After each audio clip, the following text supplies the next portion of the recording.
So, dapat talaga walang divorce. Disrespectful kasi yun doon sa taas. Yung mga nagbabalak mag-asawa, huwag nyong igaya doon sa parang nag-a-apply ka ng company na pag ayaw nyo na, lipat naman doon. So, hindi dapat yan. Teka lang, parang napunta tayo sa pag-asawa, resignation yung topic. Okay, so balik tayo sa ano. So, yung Reels na Santa, alright. Hoy! Reels, hindi na pala to Reels. Tsaka tatagalogin natin kasi marami tayong mga audience na hindi Bisaya. Alright, so welcome sa channel ng Bisayang Nagtatagalog by Ang TV. Hoy! Buang! So ang ating pag-usapan ngayon tungkol naman sa bakit nagre-resign at ang mga empleyado o ano yung mga kadalasan na mga reasons based to sa experience kasi ako naman kailang lipat na ba ako. So based to sa experience ko at saka point ng mga karamihan, common kasi sa ano sa mga nagre-resign is yun nga, looking for brighter opportunity. Bakit ganon? Tayo kasi mga Pilipino, mahilig tayo ano tayo parang okay lang na settle for less for the meantime. Ganun kasi halimbawa may napasukang company, hindi talaga ito gusto, so walang iba example natin pag halimbawa abroad, tapos susubukan niyang magpanibagong buhay na sa Pilipinas. So syempre apply yon, maglala ng job.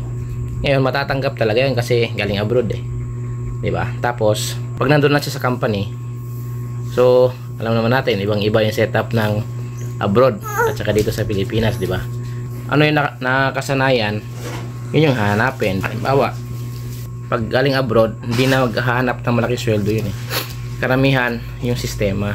So doon specific kung ano yung job description mo, yun lang. Dito kasi sa atin di pwede na job description mo tapos may slash job, parang ang dami mong posisyon na hahawakan, which is tayo kasi mga Pilipino mahilig tayo sa pag-accept ng ganun kasi opportunity nga parang grabbing the opportunity. Then pangalawa yung sahod, kasi syempre diba iba't iba yung company, iba't iba na level ng sahod. So halimbawa sa engineering kami sa facilities, diba? So kukuha kami ng company na ito maganda sana, kaso medyo mababa yung rate, kaya yun, magre-resign pa din doon kahit na maganda naman, lilipat lang kasi medyo mataas ang rate doon, ganyan. Pero system wise yung paano yung work environment kaiba. So pag nandun na, diba, okay na sana sahod, kaso pangit naman sistema. halat naman uli yung mga ganon. Hindi naman ako baga hindi natin nati-trace kung ano yung company, di ba? So ang alam lang natin magandang offer, so yun yung parang impression mo, kaso iba yun oftentimes nung pag nagtrabaho ka na.